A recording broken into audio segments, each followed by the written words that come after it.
गणेशाय नमः।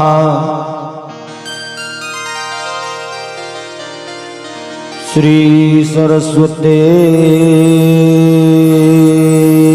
नमः।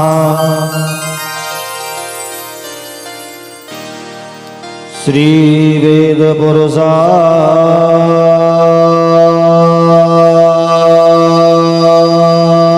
नमः। गणनाथ सरस्वती रवि शुक्र बृहस्पति पंचेतान् संस्मरेन् नित्यं वेदवाणी प्रवर्तयेत्। श्री गुरुचरण कमलेभ्यो नमः।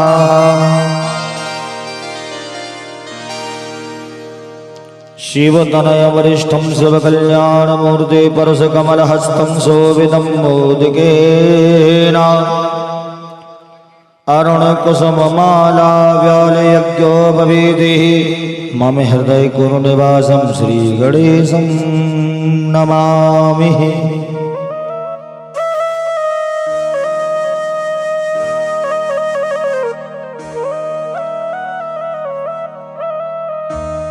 शरणागत दीनार्त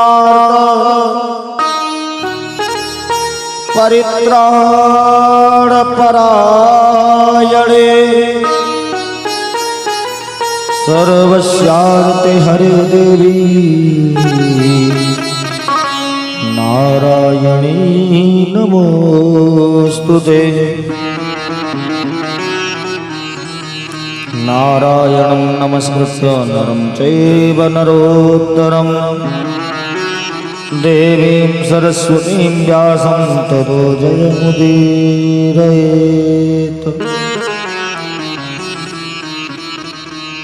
रामाय रामभद्राय रामचन्द्राय वेदसे रघुनाथाय नाथाय सीताया पतये नमः।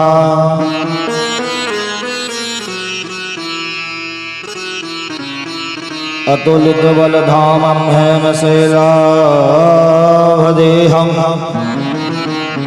दनुजवन कृशानं ज्ञानिनामग्रगण्यं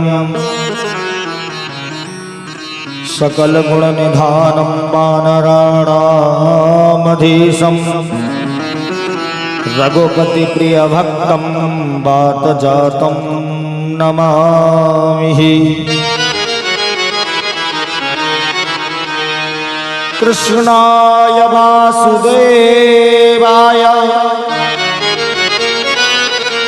हरये परमात्मने प्रणतः क्लेशनाशाय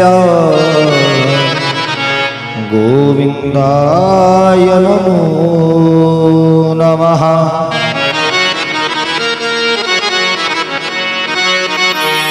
राधा तू मेरी स्वामिनी मैं राधे तेरो दास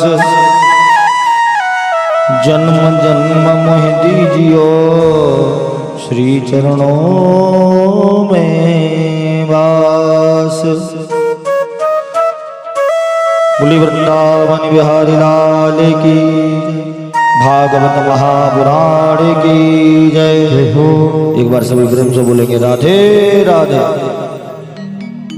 सर्वप्रथम इस नगर के ग्राम देवता, स्थान देवता, वास्तु देवता, इष्ट देव माँ खेड़ापति, माँ बीजा से सभी का इस व्यासमंच से आह्वान है वो आए अपना अपना स्थान ग्रहण करें।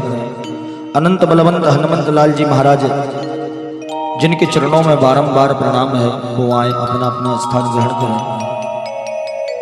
समोपस्थित भक्तवृंद, श्रोता समुदाय, परम श्रद्धेय ममतामयी करुणामयी माताएं, बहनें, भाई बंधु सखा, आज हम और आप समस्त सब मिलकर के षष्ठम दिवस की कथा में प्रवेश करेंगे। और षष्ठम दिवस की कथा में प्रवेश करने से पूर्व आइए भगवान नाम संकीर्तन का सहारा ले, जिससे मन और वाणी पवित्र हो सके, प्रभु के गुणानुवाद हमारे हृदय में प्रवेश कर सके। एक बार सभी प्रेम से बोलेंगे राधे राधे।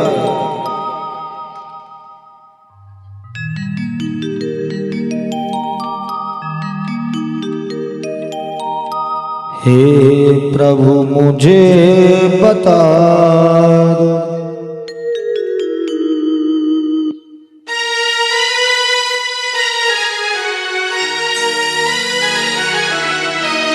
हे प्रभु मुझे बता दो, चरणों में कैसे आऊं, हे प्रभु मुझे बता दो।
छुटकारा कैसे पाऊं, माया के बंधनों से अब मुक्ति ताली से भगत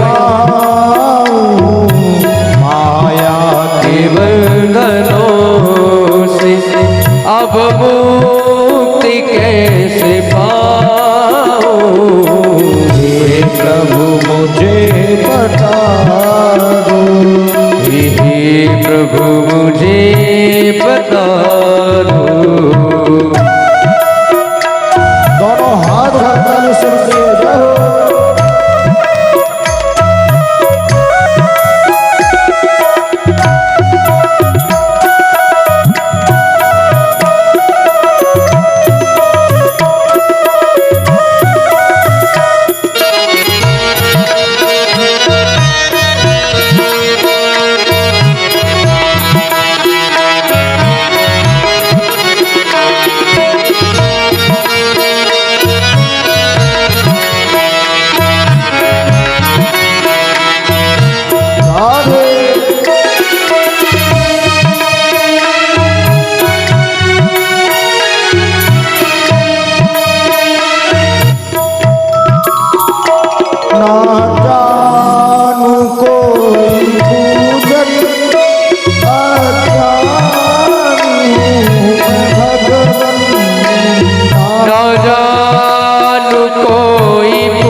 बंधन से छूट जाओ।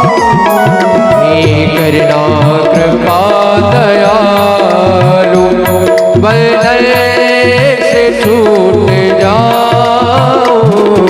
हे प्रभु मुझे बता दो चरणों में कैसे आऊं। हे प्रभु मुझे बता दो चरणों में कैसे आऊं। हे प्रभु मुझे बता राधे दोनों हाथ हल्का सुन जय हो।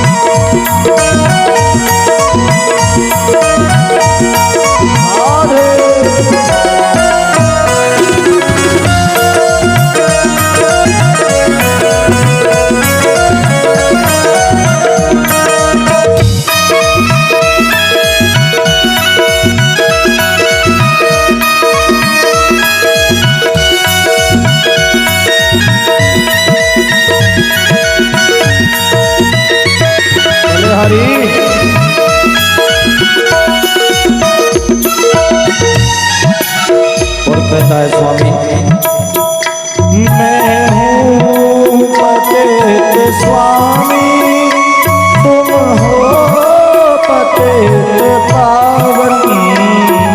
मैं हूँ पतित स्वामी, तुम हो पतित पावन। हे प्रभु, हम सब पापियों के सरदार, हमारे अंदर न जाने कितने अवगुण भरे पड़े हैं। हमने निरंतर पाप किए हैं और आप पतित पावन, जो पापों को नष्ट करने वाले होते हैं उनको पतित पावन कहा गया। तो प्रभु, मैं हूँ पतित स्वामी, तुम हो पतित पावन। मैं हूँ पतित स्वामी, तुम हो पतित पावन। अवगुण भरा हृदय में, अवगुण भरा हृदय में, इसे कैसे मैं दिखाऊं। अवगुण भरा हृदय में, इसे कैसे मैं छिपाऊं। हे प्रभु मुझे बता दो चरणों में कैसे आऊं। हे प्रभु मुझे बता दो चरणों में कैसे आऊं। हे प्रभु मुझे बता दो। हे प्रभु मुझे बता दो।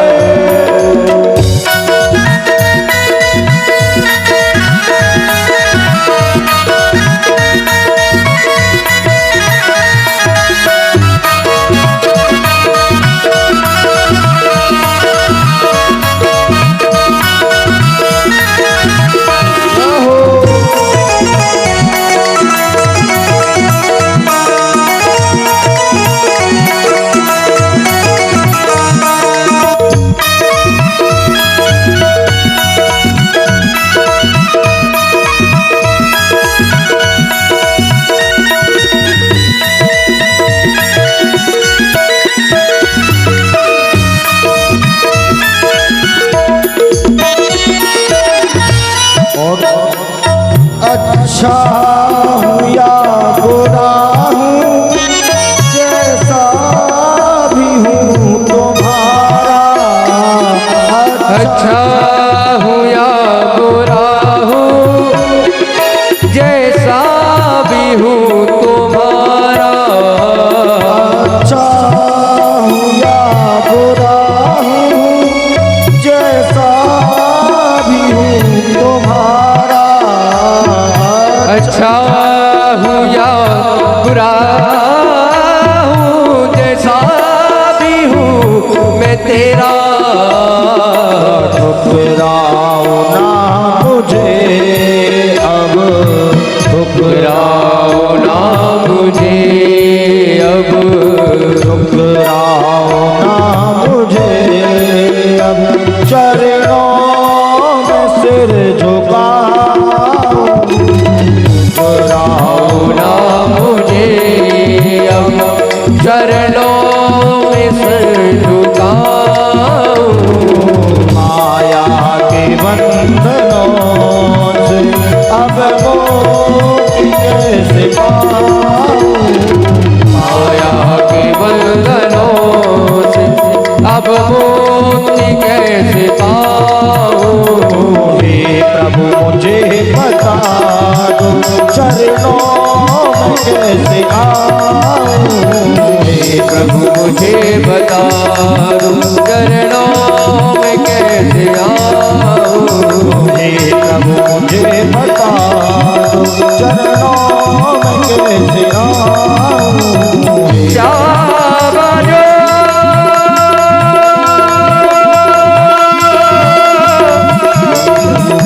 कन्हैया प्यारे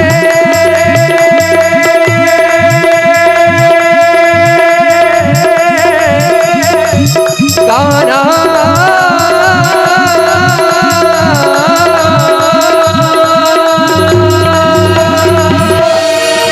बोलिए वृंदावन बिहारी लाल की जय हो। एक बार सभी प्रेम से बोलेंगे राधे राधे।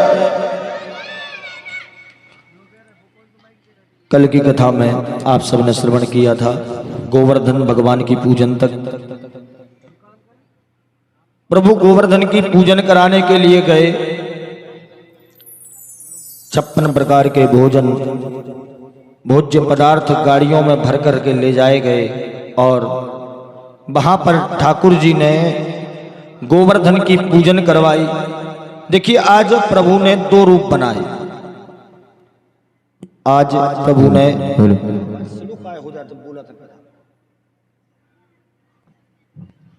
आज प्रभु ने 2 रूप बनाए हैं। एक रूप में सामने खड़े हैं, स्वयं पूजा कर रहे हैं और स्वयं पुजा रहे हैं। आप पूजे और आप पुजावे। प्रभु ने गोवर्धन के रूप में समक्ष प्रकट होकर के सब ब्रजवासियों को दर्शन दिए। नंद बाबा कहते हैं, अरे लाला, जो तेरो भगवान तो बिल्कुल तेरे जैसा ही दिखाई देता है। कन्हैया कहते, अरे बाबा, जब मेरो भगवान है तो मेरे जैसा ही तो दिखाई देगा। आपके इंद्रदेव ने कभी आके भोजन किया है क्या? मेरे भगवान देखो गटागट खा रहे हैं। 56 प्रकार के भोग वहां पर परोसे गए। सांडिल्य मुनि ने वहां पर मंत्रोच्चार किया, पूजन कराई। गोवर्धन की पूजन हुई। पश्चात में अब ठाकुर जी अपने बाबा से कहते कि बाबा, अब मेरे भगवान गोवर्धन अब जल का पान करेंगे। बाबा कहने लगे, अरे लाला, अभी तक ये इतनी देर से खा रहे, गाड़ी बंदे खा गए, तो इतना जल कहां से लाएंगे इनको पिलाने के लिए? इतना जल कहां से व्यवस्थित करेंगे? तब कन्हैया ने अपने मन से उस गोवर्धन में गंगा का प्राकट्य किया। इसीलिए आज उनको हम मानसी गंगा के नाम से जानते हैं। प्रभु ने गंगा की धारा वहां पर बहाई और उसी जल से गोवर्धन महाराज को जल पिलाया गया, जल पान कराया गया। आज भी गोवर्धन जाएंगे तो गोवर्धन मंदिर में आपको मानसी गंगा के दर्शन होंगे। इधर पूजन करा के ब्रजवासी संपूर्ण लौट करके अपने घर में आए। लेकिन देखिए, इंद्रदेव को यह पूजन पसंद नहीं आई, रास नहीं आई। इंद्रदेव क्रोध में भर गए और क्रोध में भर करके उन्होंने सावर्तक मेघों को आज्ञा दी सावर्तक मेघ जब धरती पर प्रलय लाना होता है तब बरसात करते हैं। जब से धरा को जल में डुबाना होता है ना, तब बरसते हैं सावर्तक मेघ। आज इंद्रदेव की आज्ञा से सावर्तक मेघों ने ब्रज में बरसना प्रारंभ किया। इंद्रदेव की आज्ञा है कि ब्रज में इतना बरसो कि सारा ब्रजमंडल ही समाप्त हो जाए। मूसलाधार बारिश हुई, सावर्तक मेघों ने बरसात की कि गणम सावर्तकम नाम मेघानाम चांतकारिणा इंद्रः वाचोदयत् क्रुद्धो वाक्यं चाहे समान्मुतः। सावर्तक मेघ गड़गड़ाहट के साथ बहुत जोर से ब्रज में बरसे। भयंकर बारिश हुई, मूसलाधार बारिश हुई। आज सारे ब्रजवासी दौड़े दौड़े भागे भागे नंद बाबा के पास पहुंचे। अरे बाबा, हमने तो पहले ही कहा था कि तुम इस लाला की बातों में आके इंद्रदेव की पूजन मत छोड़। देखिए आज हम पर इंद्रदेव क्रोधित हो गए, जिसके कारण ये इतनी भयंकर बरसात आज हमारे यहां हो रही है। तब नंद बाबा ने कन्हैया से कहा, अरे कन्हैया अब तू ही बता क्या करें। बोले जिनकी हमने पूजन की वही हमारी रक्षा करेंगे, जिनकी हमने पूजन की वही हमारी रक्षा करेंगे। ऐसा कहकर के आज गोविंद ठाकुर जी सभी ग्वाल वालों को, गौओं बछड़ों आदि को साथ में लेकर आज गोवर्धन की तलहटी में पहुंचे। वहां पर प्रभु ने गोवर्धन को प्रणाम करके अपने बाएं हाथ की छोटी उंगली पर, कनिष्ठ का उंगली पर गोवर्धन को धारण कर लिया और सारे ब्रजवासी गौएं आदि सब उसी गोवर्धन की तलहटी में नीचे जाकर के और सुरक्षित हुए। एक बार सभी प्रेम से बोलेंगे राधे राधे। सभी उस गोवर्धन के नीचे पहुंच गए। 7 दिनों तक लगातार बारिश होती रही। 7 कोस का गोवर्धन, 7 दिन तक लगातार बारिश हुई और 7 वर्ष के कन्हैया। ऐसा वहां पर संयोग हुआ। 7 दिन तक लगातार मूसलाधार बारिश होती रही। उतने दिनों तक गोविंद अपनी बाएं हाथ की छोटी उंगली पर, कनिष्ठ का उंगली पर उस गोवर्धन को धारण किए हुए खड़े रहे। जो ग्वाल वाल है ना, सखा है कन्हैया के, वो सब लाठियां लगाए हैं। एक सखा बोलो, अरे कन्हैया तू का सोच रहा हो कि तू अकेले उठाए है? देख हम सबके भी डंडा लगे हैं। और कन्हैया को भी मजाक सूझा, उन्होंने अपना हाथ जरा सा नीचे किया तो जितने भी डंडा लगे थे ना सब चटाचट टूट गए। तब एक सखा कहता है, अरे कन्हैया एक बात बता कि तूने इतना बड़ा गोवर्धन कैसे उठा लिया? प्रभु कहते हैं कि कछु माखन को बल बढ़ियो, कछु गोपिन करी सहाय, श्री राधे जू की कृपा से मैंने गिरवर लियो उठा।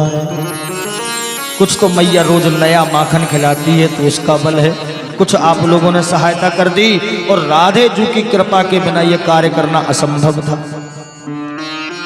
राधे जू की कृपा हुई मुझ पर, जिसके कारण से मैंने इस गोवर्धन को उठा लिया, धारण कर लिया। 7 दिन पश्चात सावर्तक मेघ अपना संपूर्ण पानी ब्रज में बरसा करके इंद्रदेव के पास पहुंच गए। महाराज सब जल खत्म हो गया, समाप्त हो गया। बारिश बंद हुई। प्रभु ने गोवर्धन को अपने स्थान पर रखा। लेकिन देखिए जब ठाकुर जी गोवर्धन को रख रहे थे उस समय जरा से घूम गए थे। मुड़ गया गोवर्धन जिसे तूने मोड़ दिया।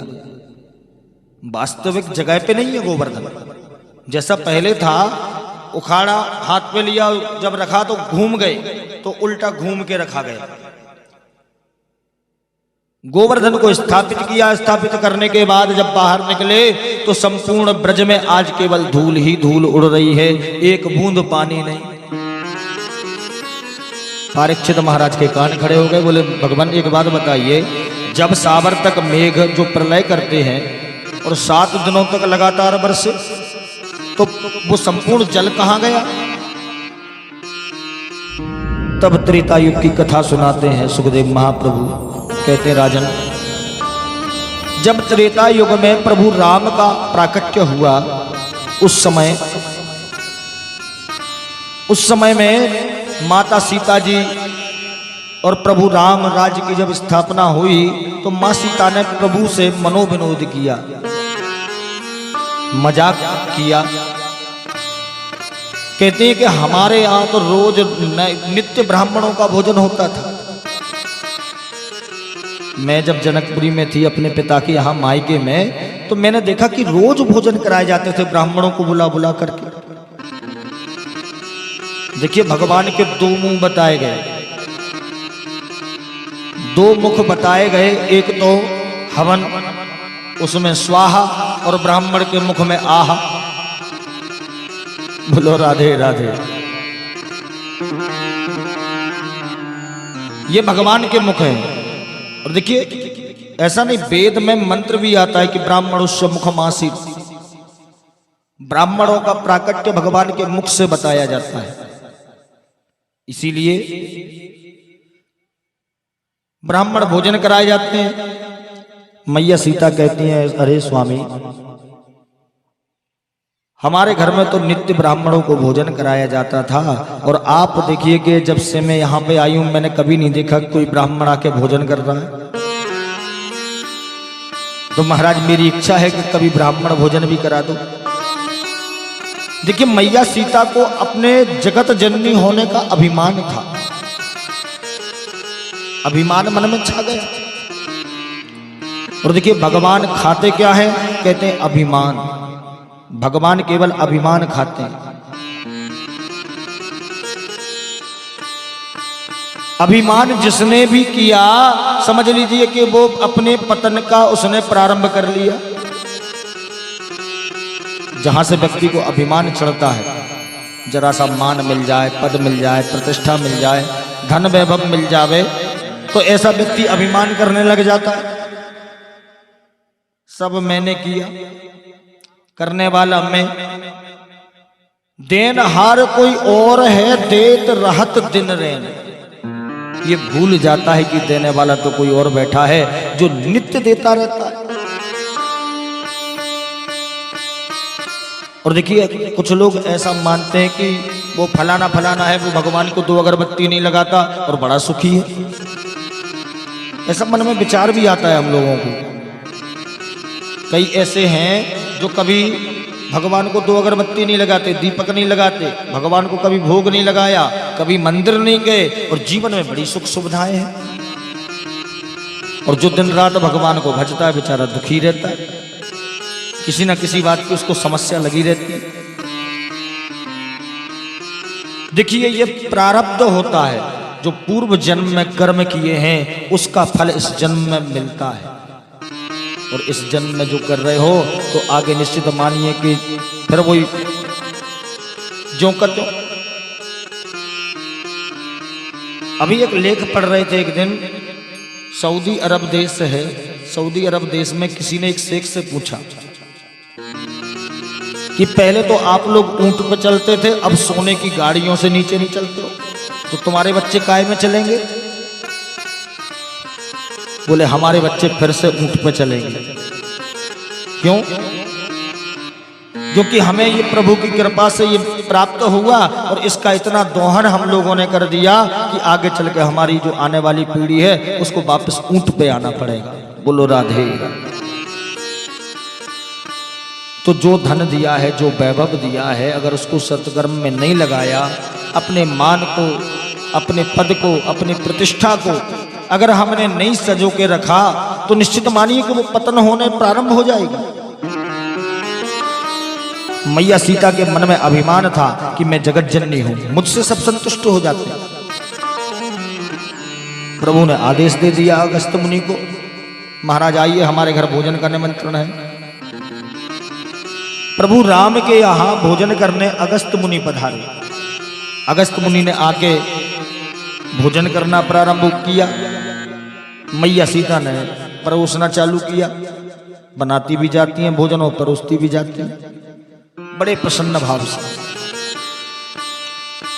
नेक सो बाबा है, बुढ़ापो है, कितनी खाएगा? अरे 10-20 रोटी खाएगा और क्या। बनाती जाती है, परोसती भी जाती है। महाराज गरम गरम खाइए। परोसते परोसते पूरा दिन हो गया। महाराज जी खाते ही जा रहे हैं, खाते ही जा रहे हैं। मैया सीता बारंबार बना के लाती हैं और ला के देती हैं, और जैसे ही लौट के फिर से आवे जब तक थाली साफ।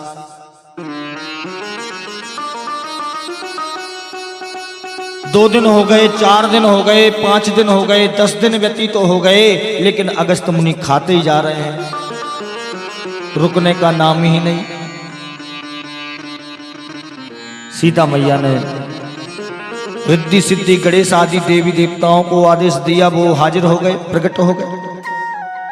उन्होंने आकर के पूड़ियां बनाना प्रारंभ किया। अब केवल मैया सीता परोस रही है, किचन में से उठाती हैं और ले जाके थाली में रखती हैं, और जब तक लौट के आती हैं उठाने दोबारा, जब तक सब साफ। बोलो राधे राधे। भोजन साफ। ऐसे ही करते करते 17 दिन व्यतीत तो हो गए। 17 दिनों तक लगातार भोजन चलता रहा। 18वें दिन मां सीता का अभिमान टूटा। प्रभु के चरणों में दंडवत हुई। प्रभु मैं समझ गई आपकी ही लीला है, मुझ पर कृपा करें। ऐसा नहीं कि मेरे घर से कोई ब्राह्मण भूखा चला जावे। देखिए अगर पेट नहीं भर पाई तो मेरा घर दोषी माना जाएगा। इसलिए प्रभु ने आदेश दिया, अगस्त मुनि को इशारा कर दिया। इधर मैया सीता से कहा कि एक तुलसी पत्र ले जाकर के भोजन में दे दो।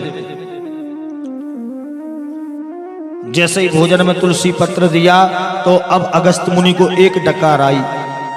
तो देखिए डकार आती है आधे भोजन के बाद। पूरे भोजन में तो बात की बात है, लेकिन आधा भोजन जब होता है, आधा पेट होता है, तो डकार आ जाती है। मैया बड़ी प्रसन्न हुई, चलो आधा तो हुआ। अगस्त मुनि कहते हैं कि मैया अब एक काम कर, जल की व्यवस्था और कर दे। मैया सीता ने हाथ जोड़ लिए, चरणों में दंडवत किया। प्रभु हम आपको जल नहीं पिला सकते, लगातार 18 दिन से भोजन कर रहे हो, पानी कितना पियोगे? प्रभु राम ने आदेश दिया, हे अगस्त, जब द्वापर में मेरा कृष्ण अवतार होगा, उस समय जब इंद्रदेव क्रोधित होकर के बारिश करेंगे, उस जल को तुम पान करना, उस जल को पीना। और देखिए ये अगस्त मुनि वही हैं जिन्होंने 3 चुल्लू जल में 3 चुल्लू मंत्र पढ़ करके पूरा समुद्र पी गए थे। 3 बार में केशवाय नमः, नारायणाय नमः, माधवाय नमः। ये तीनों मंत्र आचमन के हैं, आज भी बोले जाते हैं जब पूजन पाठ प्रारंभ करते हैं तब। इन्हीं मंत्रों को बोलकर अगस्त मुनि 3 चुल्लू में पूरा समुद्र पी गए थे। देवताओं ने आके उनके चरणों में प्रणाम किया, क्षमा याचना करी। तब अगस्त मुनि ने मूत्र के रास्ते से समुद्र को बाहर निकाला और तब से ही समुद्र खारे हो गए। संपूर्ण समुद्र खारे है। समुद्र का जल नहीं पी सकता व्यक्ति। अगर ज्यादा एक आध चुल्लू तो ठीक है, अगर धोखे से ज्यादा पी लेवे ना तो मृत्यु हो जाती है। इसीलिए ब्राह्मणों को लक्ष्मी जी का श्राप भी लगा है। लक्ष्मी जी समुद्र की बेटी है, समुद्र से प्रकट हुई है, समुद्र मंथन के माध्यम से। इसीलिए तो लक्ष्मी जी ने श्राप दिया ब्राह्मणों को कि पिता मोरे खारे किए, पति को मारी लात, जाओ ब्राह्मण देवता फिरो मांगत खात। ब्राह्मण हमेशा भूखा ही रहता है, संतुष्ट ब्राह्मण तो बहुत कम मिलेगा। कितनी भी दक्षिणा दे दो, कितनी भी सेवा कर लो, कितनी भी अच्छे से रख लो, फिर भी कुछ ना कुछ कमी बताई देगा, क्योंकि श्रापित भी है, श्राप भी लगा है। बोलो राधे राधे। इन्हीं अगस्त मुनि ने आकर आज ब्रज में संपूर्ण जल को पिया है, जल का पान किया। पश्चात में आज गोविंद क्रोध में भर करके एक पत्थर पर जाकर के बैठ गए वृंदावन के बाहर। इंद्रदेव को समझ आया कि मैंने बहुत बड़ी गलती कर दी। तुरंत ही आया, वृंदावन की सीमा के बाहर ऐरावत को उतार दिया। ऐरावत को वृंदावन की सीमा के बाहर ही छोड़ दिया। आज भी ऐरावत कुंड जो है वो वृंदावन से बाहर है। ऐरावत को छोड़ा, ऐरावत को उतारा और वहां से नंगे पैर पैदल चल करके भगवान के पास इंद्रदेव पहुंचे। प्रभु के चरणों में निवेदन किया, विनय की कि हे प्रभु, कि विशुद्ध सत्वम तव धाम शांतम तपोमयं वस्तजर मस्तकम मायामयोऽयं गुणसंप्रभाहो न विद्यते ते ग्रहणानुबन्धा। पिता गुरुस्त्वं जगतामधीशो दुरत्यया काल उत्पात दंडः हिताय स्वेच्छा तनुभिः समीहसे मानं विमुञ्च जगदीशमानिनः। हे गोविंद, मैं आपके चरणों में प्रणाम करता हूं, मुझे क्षमा करें। इंद्रदेव कहते हैं, पिता गुरुस्त्वम जगतामधीशो, आप जगत के पिता हैं, जगत के गुरु हैं, जगत के अधिष्ठात्र हैं। दुरत्य काला उत्पात दंडा, और प्रभु आप सबसे बड़े हैं, जगत के पिता हैं, और बच्चों से कभी अगर गलती हो जावे तो क्षमा कर देना। उत्पात दंडा, और आप जो दंड अगर मुझे देना चाहते हो तो मैं दंड भी स्वीकार करने के लिए तैयार हूं। जो भी दंड देंगे मैं स्वीकार करूंगा, प्रभु मुझे क्षमा करें। इंद्रदेव की प्रार्थना सुनकर के प्रभु मुस्कुराए। देखिए, भगवान को जितना क्रोध ब्रह्मा जी पर आया था, इतना क्रोध इंद्रदेव पे नहीं आया। आपने अघासुर की कथा सुनी थी, उसमें ब्रह्मा जी सारे ग्वाल वालों को अपहरण करके उनको चुरा करके ब्रह्मलोक में ले गए थे। ब्रह्मा जी पर प्रभु को ज्यादा क्रोध आया, क्योंकि उन्होंने जो भगवान के सखा हैं, जो भगवान की प्यारी गौएं हैं, उनको उनसे दूर किया था। आज ठाकुर जी को इंद्रदेव पर क्रोध नहीं आया। क्यों? क्योंकि इंद्रदेव की कारण ही आज सारे ग्वाल वाल, सारे ब्रजवासी एक साथ एक सप्ताह तक रहे। इन्होंने सबको पास ला करके खड़ा कर दिया। बोलो राधे राधे। इंद्रदेव ने प्रणाम किया, क्षमा याचना की। क्षमा याचना करके इंद्रदेव को आशीर्वाद दिया। इंद्रदेव अपने इंद्रलोक को गए। इधर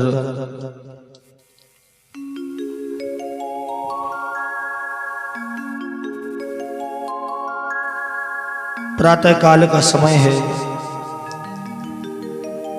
सारे ग्वालवाल एकत्र होकर के गौओं को चारण करने के लिए जाते हैं, गैये चराते हैं। गौओं को चराते चराते आज प्रभु बड़ी दूर निकल गए। ठाकुर जी को बड़ी भूख लगी। उन्होंने जाकर के मथुरा के समक्ष पास में एक यज्ञ चल रहा था, वहां पर भोजन मांगा। ब्राह्मणों ने देने से मना कर दिया। वहां पर ब्राह्मण पत्नियों ने ठाकुर जी को भोजन कराया। भोजन करने के पश्चात में प्रभु ने उन ब्राह्मण पत्नियों को बड़ा सुंदर आशीष दिया। पश्चात में शरद पूनम की रात आई। शरद पूनम की रात्रि में आज प्रभु ने निधिवन में जाकर के आज बांसुरी का निनाद छेड़ दिया, बांसुरी बजाना प्रारंभ किया रात्रि के समय। किन्य सम्य गीतम नदनंग वर्धनम ब्रज स्त्रियः कृष्ण गृहीत मानसा आजग्रण्यो मलक्षितोद्यः स यत्र कान्तो जवलोल कुंडलः। प्रभु ने सुंदर बांसुरी निनाद छेड़ दिया और देखिए जो भी गोपियां उस बांसुरी निनाद को सुनती हैं दौड़ी दौड़ी भागी भागी चली आती हैं, ठाकुर जी के समक्ष उपस्थित होती हैं। सुखदेव महाप्रभु कहते राजन, एक गोपी अपने बालक को दुग्ध पान करा रही थी, वो अपने बालक को छोड़ करके भागी भागी आई। एक गोपी अपनी आंख में काजल लगा रही थी, एक आंख में लगाया दूसरी में लगाना ही भूल गई। एक गोपी को पति ने जाने से मना कर दिया, दरवाजा बंद कर दिया। सुखदेव महाप्रभु कहते राजन, सबसे पहले वही गोपी रास में पहुंची है, क्योंकि उसने अपने शरीर को घर पर छोड़ दिया और उसकी आत्मा प्रभु के पास पहुंच गई। प्रभु ने सारी गोपियों का स्वागत किया। देखिए कुछ मूर्ख लोग ऐसा मानते हैं कि प्रभु ने रासलीला जो की उसमें कोई वासना थी। देखिए इस समय कन्हैया की उम्र केवल 7 साल है, 7 वर्ष के हैं ठाकुर जी। टोटल 11 वर्ष 56 दिन तक प्रभु नंद बाबा यशोदा जी के यहां रहे। 11 साल 56 दिन, इसके बाद वो मथुरा चले गए। अब 7 वर्ष का बालक भला क्या काम वासना आदि में लिप्त होगा। केवल प्रेम है गोपियों का। और ये गोपियां हैं कौन? कहते हैं जिन्होंने हजारों वर्षों तपस्या करी, हजारों वर्षों तक अपने शरीर को कृश किया। ऐसे बड़े बड़े तपस्वी, मनस्वी, यशस्वी, योगींद्र, मुनींद्र आदि सब आज ब्रज में गोपियां बनकर के प्रकट हुए प्रभु का सानिध्य पाने के लिए। आज सारी गोपियों को देखकर प्रभु ने उनका स्वागत किया कि स्वागतम वो महाभागा प्रियम किम करवाणि वा ब्रजस्यानामयं कच्चिद् ब्रूता गमन कारणम्। स्वागतम वो महाभागा, हे देवियों आपका बड़ा स्वागत है। इस रास में आने के लिए बहुत बहुत धन्यवाद, आभार। लेकिन आप सब पतिव्रता स्त्री हैं, आपको इतनी रात के समय में यहाँ पर नहीं आना चाहिए था। और आपको बुलाया किसने? गोपियां कहती हैं कि रजन्ये सा घोर रूपा घोर सत्व निवेशिता प्रतीयात व्रजम नेहा स्थे स्त्री भी सुमध्यमा। गोपियां कहती हैं प्रभु कि ऐसे बर को क्या करूं जो जीवे और मर जाए, शाम को बना लूं अपना मेरा चोला अमर हो जाए। देखिए जो भी ठाकुर जी का हो गया वो जीवन में अमर हो गया। आज हम बड़े प्रेम से मीराबाई का नाम लेते हैं, बड़े प्रेम से सूरदास जी का नाम लेते हैं। ठाकुर जी को जिसने भी पकड़ा वो अमर हो गया, उसने अमरत्व प्राप्त कर लिया। भले ही जीवन कुछ वर्ष का हो, जरूरी नहीं कि 100 वर्ष जिया जाए। जीवन कुछ वर्ष का हो लेकिन ऐसा हो कि लोग हमें हजारों वर्षों तक याद करें, हजारों वर्षों तक हमें भूल ना पाए। जीवन ऐसा जीना चाहिए। आज प्रभु ने संपूर्ण गोपियों के साथ महारास प्रारंभ किया और देखिए इस महारास में भगवान भोले बाबा भी पधारे। उधर कैलाश पे माता पार्वती जी बढ़िया श्रृंगार कर रही थी, तैयार हो रही थी।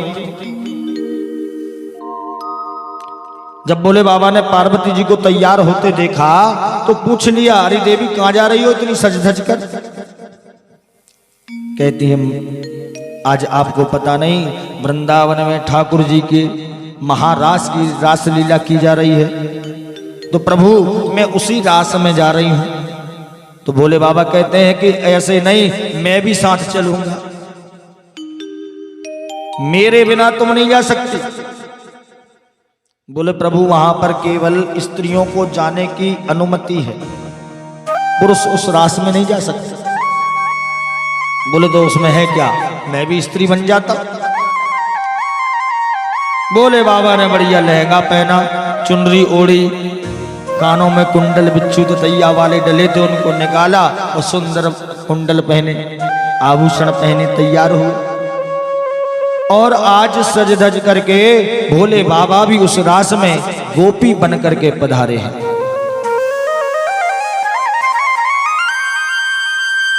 गोपी बनकर आए, महारास प्रारंभ हुआ और महारास प्रारंभ होते ही आज राधा रानी को थोड़ा सा अभिमान आया कि कन्हैया मेरे साथ है। जब राधा रानी को अभिमान आया तो प्रभु को साथ में लेकर राधा रानी अलग जाने लगी। कहती तुम मेरे ही साथ रहोगे, दूसरे के पास नहीं जाओगे। ठाकुर जी को साथ लेकर वन में प्रवेश किया, थोड़ा सा आगे बढ़ी, थोड़ा सा आगे गई राधा रानी कन्हैया को लेकर कहती प्रभु अब मैं तो थक गई, मुझसे अब चलते नहीं बन रहा, तो मुझे एक काम कीजिए अपने कंधों पर बिठा लीजिए। प्रभु कहते ठीक है। प्रभु जैसे ही नीचे बैठे और राधा रानी कंधों पर बैठना चाहती थी, इतने में ही गोविंद वहां से अदृश्य हो गए। चारों तरफ ढूंढा लेकिन कहीं दिखाई नहीं दिए। रोती हुई राधा रानी वापिस गोपियों के मध्य में आई। यहां पर आकर गोपियों ने विलाप करना प्रारंभ कर दिया, रोना प्रारंभ कर दिया ठाकुर के लिए। देखिए संसारियों के लिए रोओगे तो दुख ही मिलेगा, और कदाचित अगर ठाकुर के लिए रो लिए तो निश्चित मानिए कि वो ठाकुर हमारा हाथ पकड़ करके उठा के ले जाएगा। सूरदास जी आंखों से अंधे थे, दिखाई नहीं देता था। एक बार रास्ते में जा रहे थे, एक गहरा गड्ढा था, उसमें गिर गए। उसी में बैठ के भजन गाने लगे, पद गाने लगे। उनको कोई मंत्र नहीं आते थे, केवल भगवान का भजन गाते हैं, कीर्तन गाते हैं। ठाकुर जी का भजन गाना प्रारंभ कर दिया। ठाकुर जी को दया आई, आकर के हाथ पकड़ करके निकालने लगे, और जैसे ही बाहर निकाला तो जाने लगे तो सूरदास जी पहचान गए, अरे ठाकुर जी कि हाथ छुड़ा कर जात हो, निर्बल जान के मोहे, दिल से जाकर दिखाओ तो समझूंगो तो। अरे हाथ छुड़ा के भले ही चले जाओ, इस हृदय से जाके बताओ तब जानू तुम्हें। बोलो राधे। प्रभु से जो सच्चा प्रेम करता है, प्रभु उसके समक्ष हर पल, हर समय, हर घड़ी रहते हैं। आप लोगों ने अनुभव किया होगा, कभी कोई ज्यादा कष्ट आ जाए, कोई पीड़ा हो जाए, हम ठाकुर जी, भगवान जिस पर हमारी श्रद्धा है। देखिए हमारे सनातन धर्म की एक विशेषता है, एकम सद्विप्राया बहुधा वदंती, भगवान एक ही है लेकिन उनको अलग अलग नामों में अलग अलग जगह विभक्त कर दिया। कोई कहे कि हमें तो बढ़िया सुंदर और सज्जन भगवान चाहिए, तो बोले राम जी की शरण पकड़ लो। कोई कहे हमें तो बड़े भोले भाले चाहिए, तो भोले बाबा जी बैठे। कोई कहे हमें भगवान ऐसा चाहिए जो माँ की तरह दुलार करे, प्रेम करे, तो माता रानी है। कोई कहे हमें तो भैया टेढ़े टपाड़े छैल छबीले ही चाहिए, तो कान्हा जी भी है। तोरे मोरे नाते अनेक मानिए जो भावे, भगवान सब बनने को तैयार है, बनाने वाला तो हो। आज गोपियां सब ब्रजांगनाएं कन्हैया का स्मरण करते हुए रोती हैं, अलग अलग जगह पर जाकर के पूछती हैं। और देखिए आपस में एक प्रश्न कर लेती है, दूसरा उत्तर भी दे देती है। कहती है कि पुनः पुलिन मागत्य कालिंद्या कृष्ण भावना, समवेता जगुः कृष्णं तदा गमन कांक्षितः। कालिंदी नाम है यमुना का। यमुना जी से जाके एक सखी पूछती है, अरे यमुना तूने क्या हमारे कन्हैया को देखा? तो दूसरी सखी जवाब दे देती है, अरे सखी ये क्यों बताएगी, ये भी तो हमारी सौत है, ये भी तो गोविंद से प्रेम करती है। अरे सबसे पहले तो इसने ही छुआ था गोविंद को। जब वसुदेव जी यमुना पार करके जा रहे थे, सबसे पहले इसी ने हाथ लगाया था ठाकुर जी को। अरे ये हमें क्यों बताएगी? तुलसी जी के पास गई, वहां पे पूछती है, दूसरी सखी जवाब दे देती, अरे सखी ये भी नहीं बता सकती, ये भी तो हमारी सौती है, ठाकुर जी से तो ये भी बड़ा प्रेम करती है। अरे जब तक तुलसी में सालग्राम शिला ना होवे तब तक तुलसी की पूजन बेकार है, व्यर्थ है। और ठाकुर जी को जब तक तुलसी का पत्र भोग ना लगे तब तक तो ये भोजन भी नहीं करते। ऐसे ही ये भला हमें क्यों बताएगी? सारी गोपियां आपस में विरह में रो उठी, गा उठी। और देखिए भागवत में इसी को गोपी गीत कहा गया है। उन्होंने रो रो करके आज ठाकुर जी को पुकारा, उसी को गोपी गीत के माध्यम से बताया है सुखदेव महाप्रभु ने। जयति दिकौ जन्मना व्रजा श्रयति इंदिरा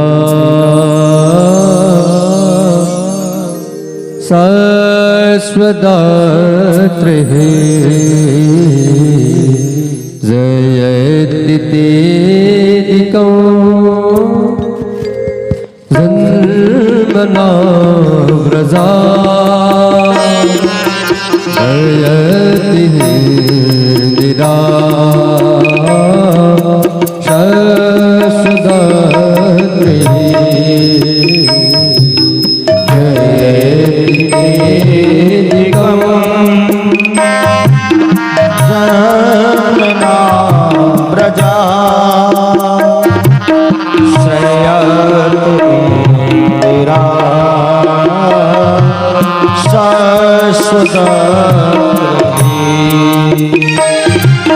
दयति दृश्यता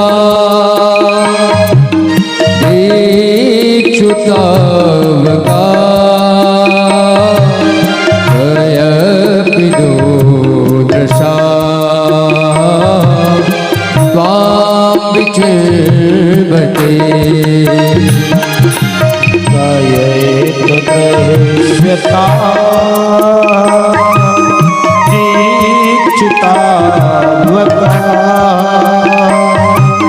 त्वयि कृता सभा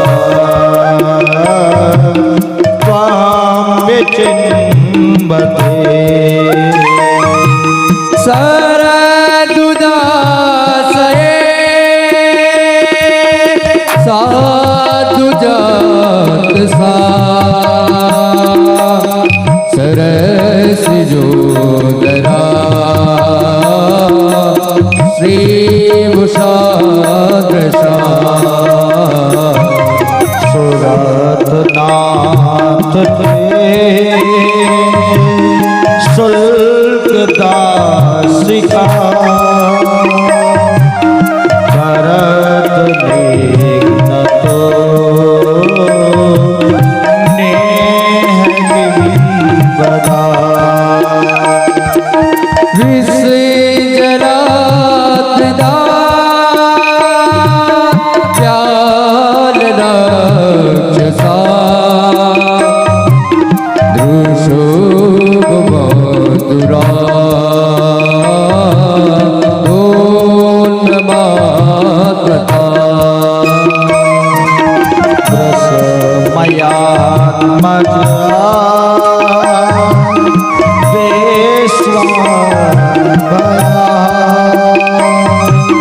प्रसवते वयं रक्षितामहो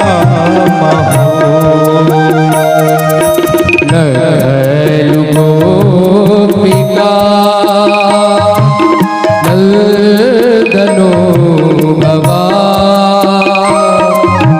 नखिल देना आत्माद्रका जयति वेदिका जन्मना प्रजा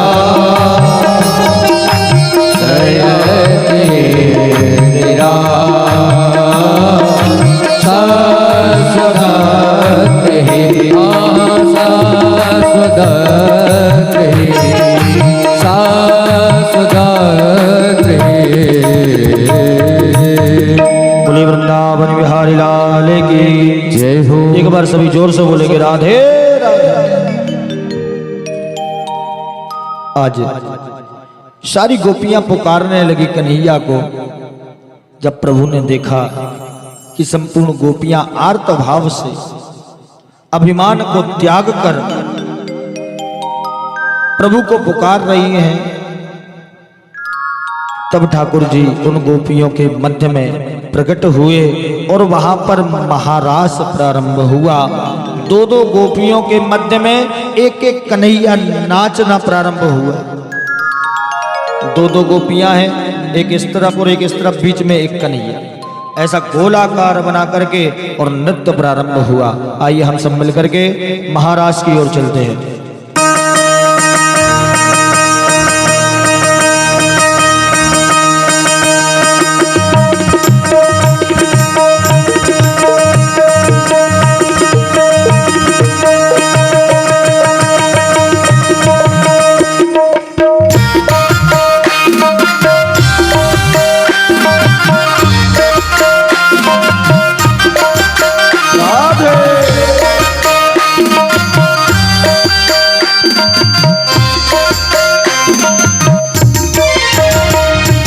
गोकुल में देखो, वृंदावन में देखो रे, गोकुल में देखो, वृंदावन में देखो रे, गोकुल में देखो, वृंदावन में देखो रे, गोकुल में देखो, वृंदावन में देखो रे, मुरली बाजे रे, श्याम संग राधा नाचे रे, हो नाचे नाचे राधा नाचे रे।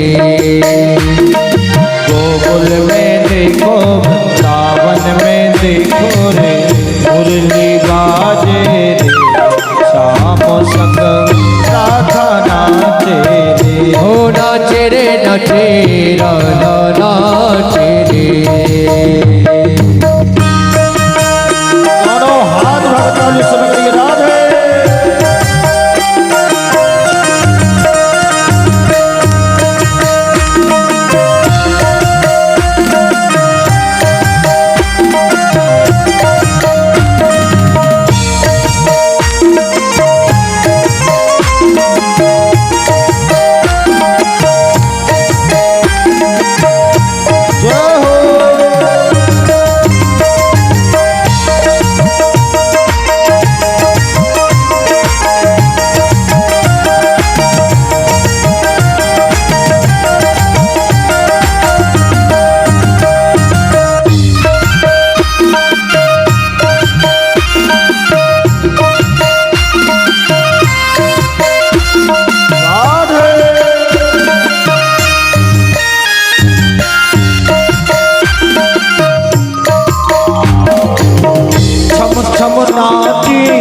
राधा रानी सुन के तेरी मुरलिया। ओ छम छम नाचे राधा रानी सुन के मीठी मुरलिया। ओ छम छम नाची राधा रानी सुन के तेरी मुरलिया। छम छम नाचे राधा रानी सुन के मीठी मुरलिया। श्याम छवि पे सब बलिहारी ग्वाल ग्वाल और गैया। श्याम छवि पर सब बलिहारी गोपी ग्वाले और गैया। सरर सरर जावेरी मस्तपुर भैया रे। सरर सरर चारे बदरीपुर भैया रे। सरर सरर जावेरी मस्तपुरी भैया रे। मारे रे मस्तपुर भैया रे। भेगा गाजे रे श्याम संग राधा नाचे रे। हो नाचे रे नाचे राधा नाचे रे। नाचे रे नाचे राधा नाचे रे। हो श्याम संग राधा नाचे रे।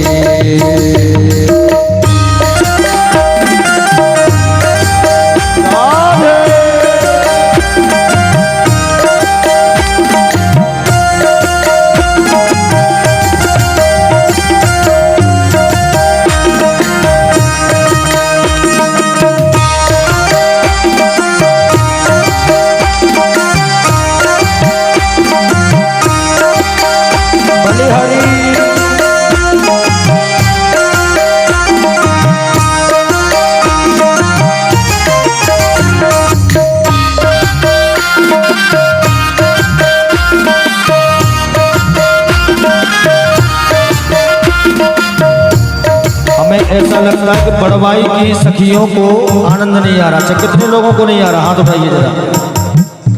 अच्छा, सबको आ रहा है। तो फिर काहे की सखियां?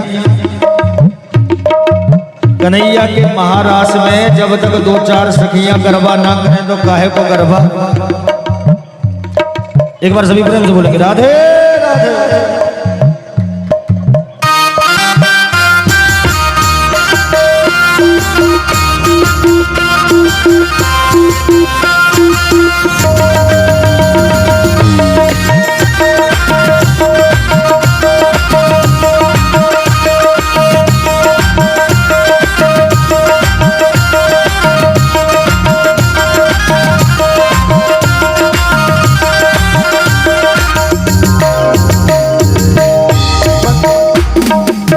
बंसी बट पर यमुना तट पर कान्हा रास रचाए। बंसी बट पर यमुना तट पर कान्हा रास रचावे। बंसी बट पर यमुना तट पर कान्हा रास रचाए। बंसी बट पर यमुना तट पर कान्हा रास रचावे। गोपी बनकर शंकर आए गोपेश्वर कहलाए। ये गोपी बनकर शंकर आए गोपेश्वर कहलाए। डम डम डमरू बाजे कान्हा की मुरली पे। डम डम डमरू बाजे कान्हा की मुरली पे सब जग नाचे रे। श्याम संग राधा नाचे। श्याम संग राधा नाचे श्याम संग राधा नाचे ओ श्याम संग राधा नाचे राधे।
किरण सा श्याम सलोना कोई आंखें कजरारी हो चल किरण सा श्याम सलोना तो आंखें कजरारी चंद्र किरण सा श्याम सलोना कोई आंखें कजरारी चल किरण सा श्याम सलोना तो आंखें कजरारी ठुमक ठुमक नचे गोपियन के संग जग का पालन हारी ठुमक ठुमक नाचे गोपियन के संग जग का पालन हारी रास बिहारी संग राधा सुकुमारी रास बिहारी संग राधा सुकुमारी ब्रज में विराजे रे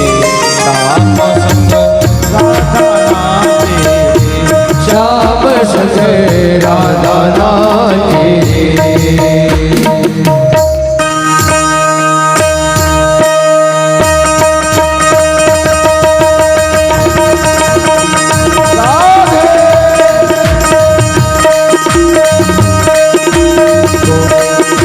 रास रचो है यमुना किनारे महारास रचो है रास रचो है यमुना किनारे महाराज जो है रास रचो है यमुना किनारे महारास रचो है राज जो है यमुना किनारे महाराज जो है ओ यमुना किनारे महारास रचो है यमुना किनारे महारास रचो है यमुना किनारे महारास रचो है यमुना किनारे महारास रचो है। बोली वृंदावन बिहारी लाल की जय हो भागवत महापुराण की जय हो। एक बार सभी प्रेम से बोलेंगे राधे राधे राधे राधे। अब जरा जोर से और बोल के बता दो, एक बार जोर से बोलेंगे राधे राधे। अभी आनंद नहीं आ रहा, ऐसा लग ही नहीं रहा है कि हम वृंदावन में बैठे हैं। वैसे भी बड़वाई तो वृंदावन ही है। जरा जोर से बोलेंगे राधे राधे। आज महारास हुआ। महारास में भगवान भोलेनाथ गोपी बनकर के पधारे और आज भी गोपेश्वर के नाम से भगवान भोलेनाथ को जाना जाता है। ब्रज में गोपेश्वर बनकर के ब्रज में ही रह गए। पश्चात में वहां पर महारास में आज कामदेव का भी प्रवेश हुआ। कामदेव को प्रभु ने फटकार करके वहां से भगा दिया। देखिए, सबसे बड़े योगी अगर कोई है तो हमारे कृष्ण कन्हैया ही है। भगवान भोलेनाथ और ठाकुर जी, ये दोनों ही सबसे बड़े योगी माने जाते हैं। इनसे बड़ा योगी और कोई हो ही नहीं सकता। आज प्रभु ने कामदेव को डांट फटकार के भगा दिया। प्रभु का बेटा ही तो है कामदेव। आज वहां से भगाया, पश्चात में सभी मिलकर के अपने अपने स्थान को, अपने अपने गंतव्य को गए। पुनः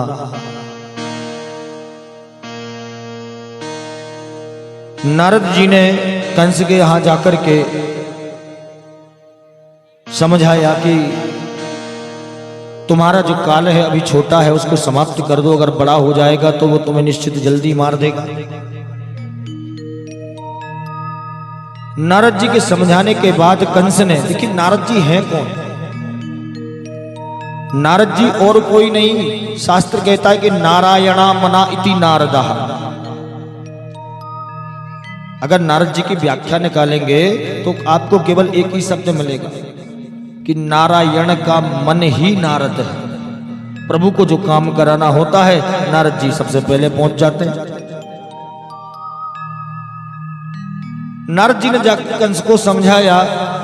कंस ने अक्रूर जी को आदेश दिया कि गच्छ नंद ब्रजम तत्र सुतावानक दुंदुवे आसातेता विहानेन रथेन नयमाचिरम। अक्रूर जी, आप वृंदावन जाइए और वहां से कृष्ण बलराम को लेके आइए। उनसे कहना कि तुम्हारे मामा ने वहां बुलाया है और मेला उत्सव का उनको संदेश देना। जब अक्रूर को यह आदेश दिया, अक्रूर जी के नेत्र सजल हो गए। आज ये दुष्ट निश्चित ही प्रभु को मार देगा। आज कन्हैया बलराम जीवित नहीं बचेंगे। ऐसा विचार करके अक्रूर जी के नेत्र सजल हैं। लेकिन दूसरे पल विचार आया कि अगर मैं नहीं गया तो ये दुष्ट किसी और को भेज देगा। और वो तो मैंने ऐसा सुना है कि कृष्ण ही तारणहार है, इस जगत के पिता हैं, जगत के पति हैं, जगत के पालक हैं, तो मुझे किस बात का भय। ऐसा अपने मन को समझाकर अक्रूर जी उदास मन होकर रथ को हाँकते हुए वृंदावन की ओर बढ़े। कि मनोरथान करुच्चेर जनो देव हतान पे युज्यते हर्ष शोकाभ्याम तथा भाग्याम करोमि ते। आज महात्मा अक्रूर ने अपने रथ को वृंदावन की ओर मोड़ दिया, लेकिन घोड़े चलाने में उनका मन नहीं लग रहा। घोड़ों का मुख वृंदावन की ओर करना था, लेकिन घोड़े किसी और दिशा में दौड़ गए। आप लोग वृंदावन गए होंगे तो मथुरा से वृंदावन की ज्यादा दूरी नहीं, 18-20 किलोमीटर की दूरी है। और इतनी दूरी को रथ को तय करने में कितना समय लगेगा। लेकिन प्रातः काल मथुरा से निकले हैं, नेत्र इतने सजल हैं, दुखी हृदय हैं। घोड़े कभी इस दिशा में भाग जाते, कभी उस दिशा में भाग जाते। चलते चलते अक्रूर संध्या के समय गोधूली बेला में वृंदावन में पहुंचे। न जाने कहां कहां भटक कर अक्रूर जी वृंदावन पहुंचे। किम मया चरितम भद्र किम तप्तम परमं तपः किम बाधार्वहते दत्तम यद्रक्षाम्य केशव। बड़े दुखी हृदय है, हृदय में दुख व्याप्त है। और देखिए, जैसे ही अक्रूर जी ने वृंदावन की सीमा में प्रवेश किया, सामने देखते हैं कन्हैया अपनी बांसुरी को बजाते हुए, गैये चराते हुए कृष्ण और बलराम दोनों ही सामने से चले आए। देखकर अक्रूर जी बड़े प्रसन्न हो गए। उनसे कहते हैं, भैया नंद बाबा का घर कहाँ है, मुझे बता दो। देखिए, आजकल तो वाहनों का शौक नहीं बचा, सब लोगों ने इतने देख लिए। पहले के समय में अगर गांव में साइकिल आ जाती थी ना तो लोग देखने जाते थे। पूरा गांव मिलके देख के आता था कैसी है साइकिल।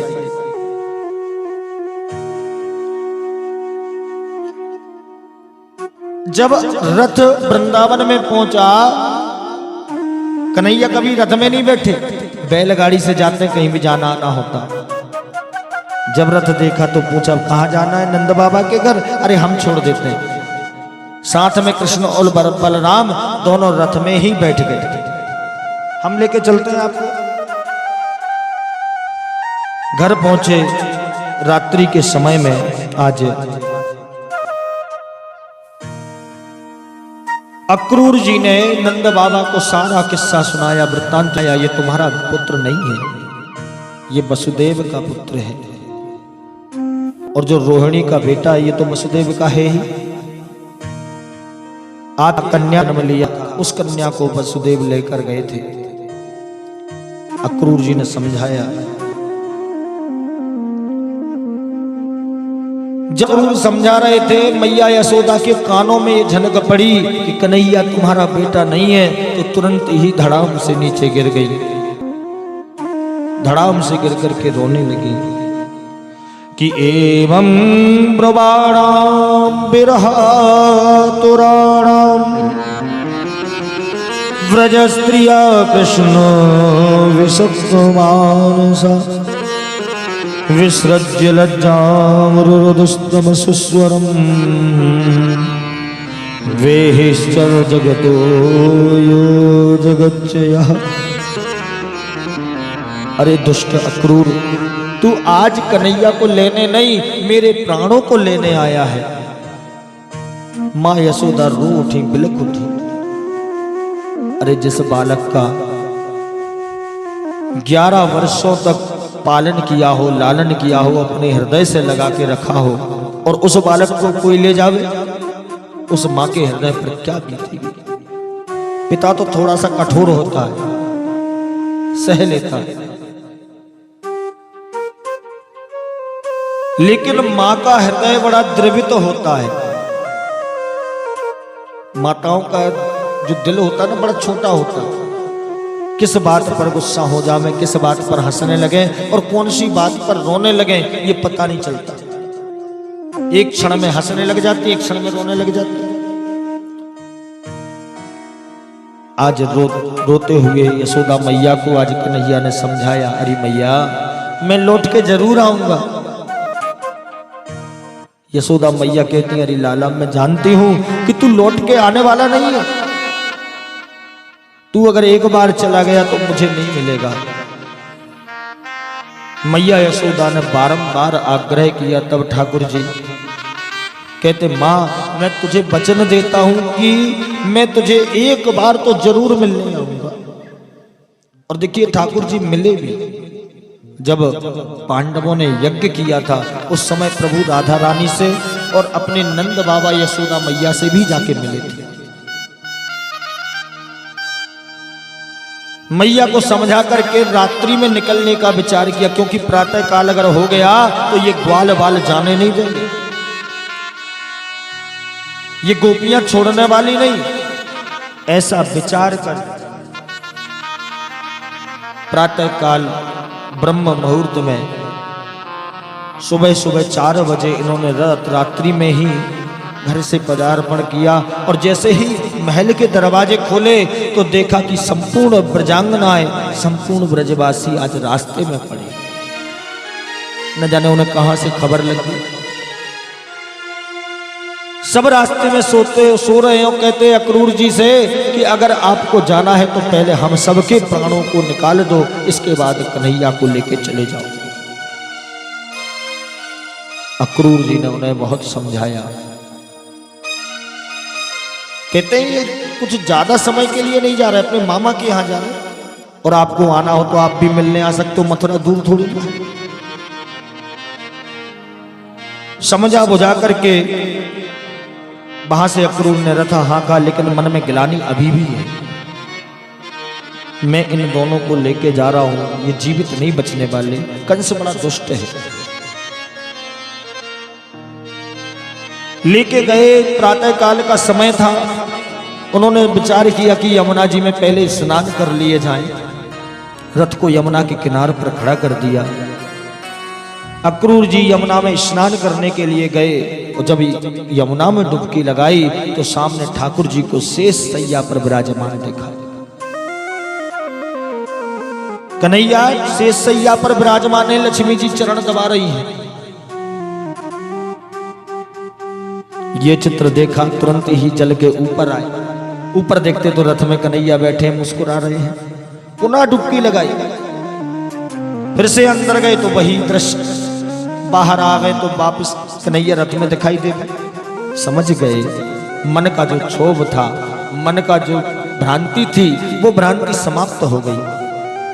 उनका संपूर्ण कष्ट समाप्त हो गया और समझ गए कि आज निश्चित ही कंस की मृत्यु आई है, जो कन्हैया को अपने यहां बुला रहा है।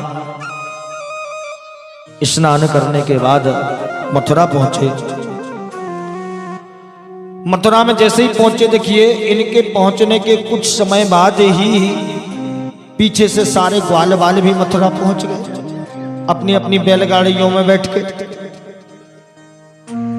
अरे कन्हैया तोरे बिना मन नहीं लागे, इसलिए हम लोग भी आ गए। तेरे मामा का घर है तो बड़े हम भी घूमेंगे, मेला कैसा लगा है। बोले तेरा मामा राजा है और तेरे मामा के यहाँ ऐसे कपड़े पहन के कहाँ जाएंगे, ग्वालों के फटे हुए। कन्हैया ने अक्रूर जी से आज्ञा ली, काका हम नगर घूमना चाहते हैं, मथुरा घूमना चाहते हैं, तो हमें आज्ञा दीजिए। अक्रूर जी ने जाने दिया। नगर में गए, सबसे पहले धोबी के पास पहुंचे, उससे कपड़े मांगने की प्रयत्न किया। कपड़े मांगे, उसने मना कर दिया। अरे तुम ग्वाल ठहरे, गवारी है, अरे तुम्हें राजा महाराजाओं के कपड़े चाहिए। अनेक अनेक उल्टी सीधी बातें की। तब ग्वाल वाले कहते हैं, अरे कन्हैया दिखा दो जरा जाकर पूतना वाले हाथ। और देखिए ठाकुर जी ने अपना उल्टा हाथ उल्टा करके उसके गले पे जैसे ही मारा, तुरंत ही उसका सिर धड़ से अलग हो गया। अपने परम धाम उसको भेजा। पश्चात में अपने अपने हिसाब से सबने वस्त्र लिए पहने, लेकिन देखिए वो वस्त्र थे बड़े बड़े लोगों के और ये बाल गोपाल सब छोटे छोटे हैं।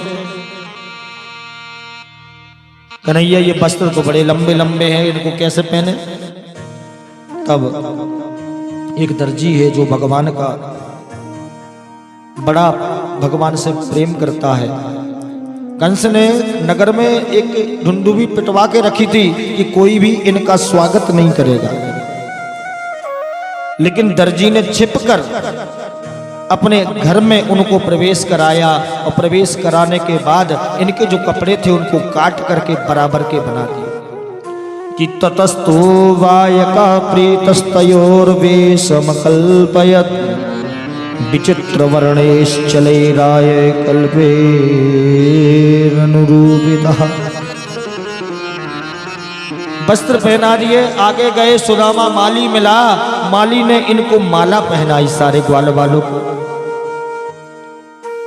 माला पहनी। माला पहनने के पश्चात में आगे गए तो एक स्त्री त्रिवक्रा थी, 3 जगह से शरीर टेढ़ा मेढ़ा। वो त्रिवक्रा स्त्री हाथ में चंदन की कटोरी लेकर के जा रही थी। कन्हैया ने उसको संबोधन किया, आवाज लगाई कि कात्वंबरोर्वेद तो यनुलेपनम कस्यांगने वा कथयस्व साधुनः देय्यावयोरंग विलेपयुक्तम श्रेयस्ततेन चिराद भविष्यति। कन्हैया ने आवाज लगाई, अरे मैया, अरे सुंदरी, तू कौन है और ये कटोरी में चंदन किसके लिए ले जा रही है। और जब आवाज सुनी तो तुरंत ही ठाकुर जी के पास पहुंच गई। अरे गोपाल, तुम्हें मैं अपना परिचय क्या दूं। अरे मेरा एक नाम नहीं है, लोग मुझे अलग अलग नामों से पुकारते हैं। कोई टेढ़ी कहता है, कोई त्रिवक्रा कहता है, कोई कुब्जा कहता है, ना जाने कितने नाम। और आपने वास्तव में आज मेरा नाम पूछा है तो महाराज मैं अपना नाम बताती हूं, मेरा नाम सौरंध्री है। मैं सौरंध्री नाम है मेरा, और मैं कंस को चंदन लगाती हूं महाराज कंस के यहां जाकर। कहते हैं मैया ये चंदन हमको नहीं लगेगा। बोले क्यों नहीं लगेगा? बिल्कुल लगेगा। और चंदन की कटोरी में से चंदन लिया और संपूर्ण ग्वाल वाल को लगा दिया। ठाकुर जी को लगाया, बलदाऊ जी को लगाया, उनके जो सखा थे मधुमंगल आदि उन सबको लगाया। और देखिए ठाकुर जी अपने ऊपर कभी कोई कर्ज नहीं रखते, किसी का कोई भी किसी प्रकार का कर्ज नहीं रखते। ठाकुर जी को जैसे ही चंदन लगाया तुरंत ही ठाकुर जी ने अपने दाहिने पैर की उंगली अंगूठे को नीचे उसके पैर पर रखा और टोड़ी पे हाथ लगा के जैसे ही झटका मारा तो तुरंत ही वह कुब्जा, वह त्रिवक्रा आज सुंदर स्त्री के रूप में सामने खड़ी हो गई। बोले वृंदावन बिहारी लाल की जय। एक बार सभी प्रेम से बोलेंगे राधे राधे। पश्चात में कंस के महल में गए और वहां धनुष यज्ञ में जाकर के इन्होंने सारंग नाम के धनुष को उठा लिया, उसको तोड़ दिया, नष्ट किया। ये सारंग धनुष भी भगवान भोलेनाथ का है। भगवान भोलेनाथ के पास एक पिनाक धनुष था जिसको जनक जी को दिया।